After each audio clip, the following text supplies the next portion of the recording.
Good morning to my beloved UUCP community and family and friends from near and far. Damn, Bob, that was incredible. It was just like I thought it would be. Oh, On July 14th, my bold and beautiful mother, Johnny Jordan Matthews, would have turned 1,008 months. Her delivering her age in months was the focus of an inside family joke and posed a little consternation whenever you'd ask her age. I decided that in the wake of my mother's passing in March of 2013, that I would work toward being a more empathetic and kinder person. Some folks would suggest that I was already a decent fellow, and I thank you for that. While others wonder, when does that other kinder, gentler, more empathetic Sammy show up? Either way, I've decided to honor the unique, eclectic power of the love she showered on me and my family by performing an annual sermon in memory of her life and love and her significance in my life and our lives. Last July, I explored ways for men to become better allies to women in their strides toward equality. That service evolved into a rousing, rollicking room full of women and men turning towards each other and talking and listening to each other. As I look back in hindsight, I remind myself that it's a marathon, not a sprint. And how much I really, really miss being together on campus with you all. My sermon today nestles nicely into that one. Encouraging, insisting, requesting, demanding, cajoling, nudging, progressive folks, decent liberals, who believe as 45% of all Americans that the ravages and impacts of racism are real, and to expend as much of their unmerited privilege as possible, breaking down systemic racism and making every effort to eradicate it from our lives henceforth. To take on being allies of people of color in this fight for justice and equity that people of color cannot wage without the help of allies. I remember the powerful and personal impact of finding out that Reverend James Reeb, who was killed in Selma, Alabama in March of 1965, protesting along with Dr. King for voting rights for people of color, was a Unitarian Universalist minister. His tragic death reminded me that sometimes allies laid down their own lives to benefit all of us, and that not all martyrs in this struggle look like George Floyd. As I researched and prepared for the service, I did a Google search for white allies, and amazingly, there was a white ally toolkit website. Intrigued, I took a deeper dive and found that Dr. David Camp, originally from Detroit, Michigan, has been conducting this sort of work for more than 25 years, and with Unitarian Universalist congregations, including my Michigan UU home, the Northwest Unitarian Universalist Church of Southfield, Michigan, since 2017. Shout out to Northwest. We need white folks to remember that for hundreds of years, people of color have had to deal with people who have racist views, who said they loved them, or said they cared about them, doing something for them, and were not only abusive, but had racist views. And people had to play the long game on that. They had to hang in there and do something with their anger and frustration. Other than, I just can't deal with that person. So what I'm saying is, as we move to this new moment, part of what is important is that white folks decide, I can go to a place of center where I'm just not overwhelmed by somebody's racism. Now. Someone asked what to do with those who are unapologetically racist. Well, you have to make a decision. You have to make a decision about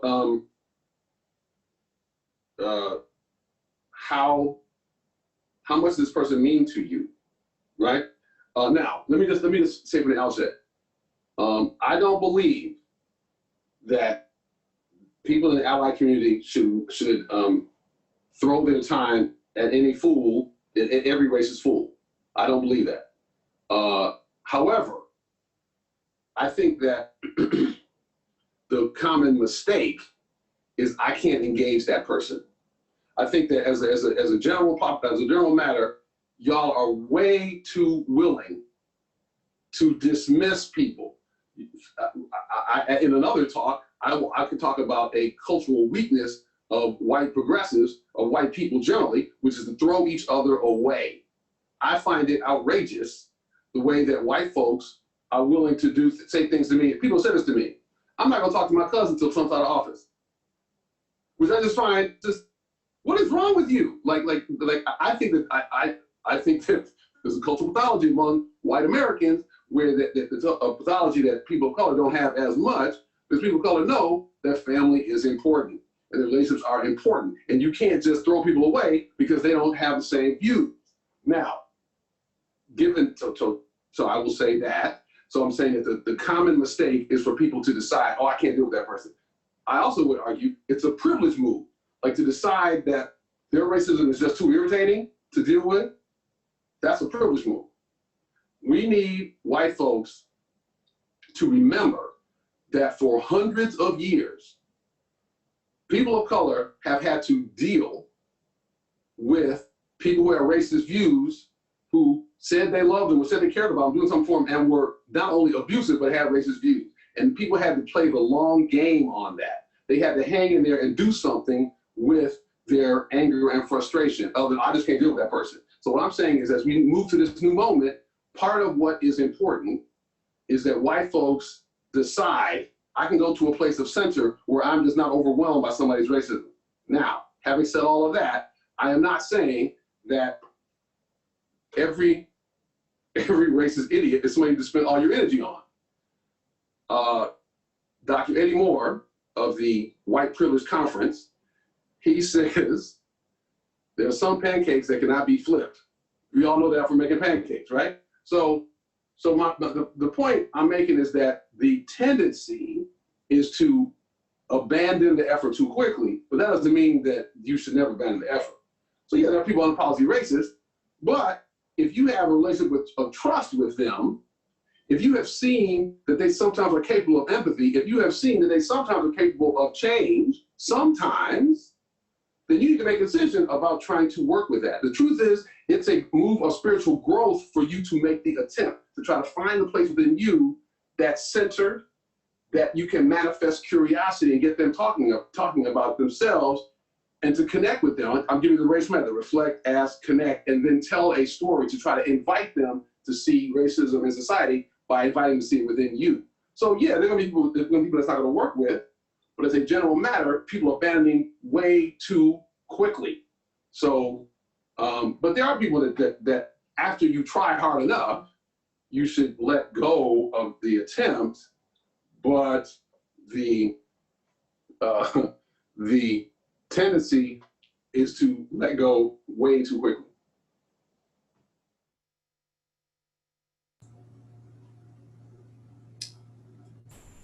The White Ally Toolkit and Ally Conversation Toolkit helps white anti-racism allies have more productive conversations with other white folks who do not share their understanding in doing their part in the fight against racism. Progressive whites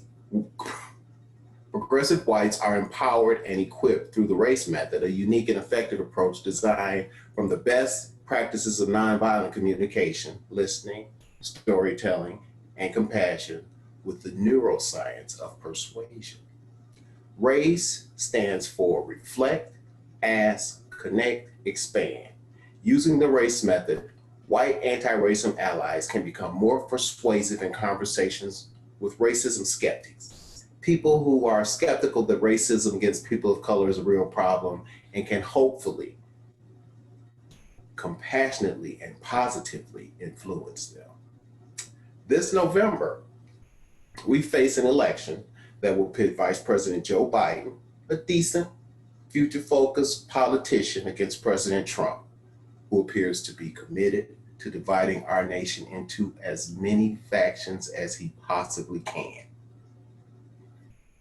Dr. Camp suggests that there is some immediate work for white allies to do in the upcoming election that can gird their loins for the big flip, the big flip.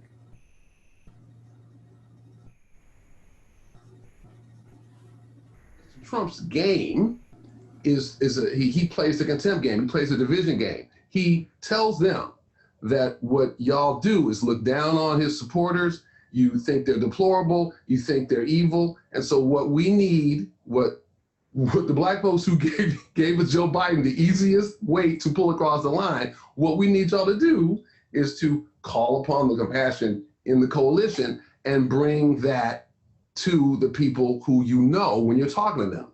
Now, it is perfectly great to be angry and to get out when you're out in the street, to get angry and to protest and to fight his policies tooth and nail. But when you're talking to like the people in your family or the people in your church group or your neighbors, what we need you to do is what black folks have been doing for a long time, which is to not just react to out of frustration, out of a sense that like I can just react. Like black folks have learned you cannot just react to injustice. You can't just be mad and act mad. Sometimes you have to control yourself for the sake of a longer term goal.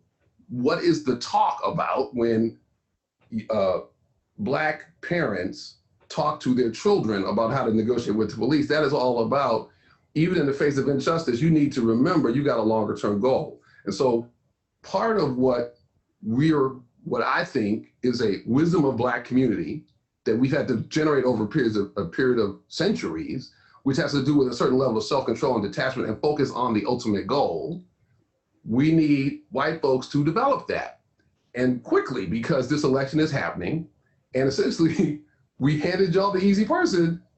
Don't mess it up with being too angry with people that you don't need to be angry with, right?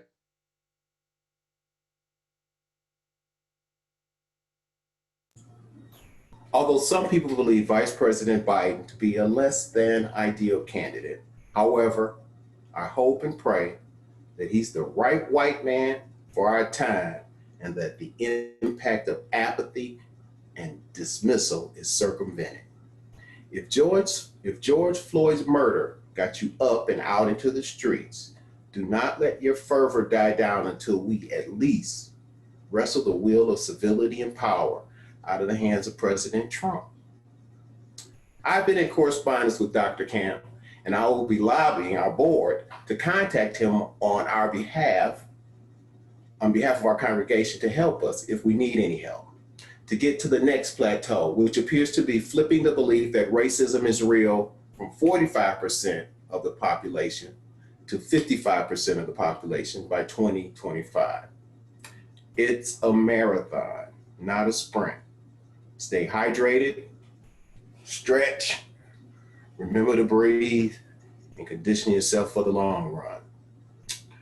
Our proposed 8th Unitarian Universalist Association principle reads, we, the member congregations of the Unitarian Universalist Association, covenant to affirm and promote journeying towards spiritual wholeness by working to build a diverse, multicultural, beloved community by our actions that accountably dismantle racism and other oppressions in ourselves and our institutions. Thank you, Justin. The fact that the UUA and member congregations are coming to terms on how to dismantle white supremacy and share their privilege toward deconstructing systemic racism and all the ways it weaves its way insidiously throughout the global tapestry of our world speaks directly to my heart and my head. It is work that will prod white people into great introspection. It is work that will be uncomfortable.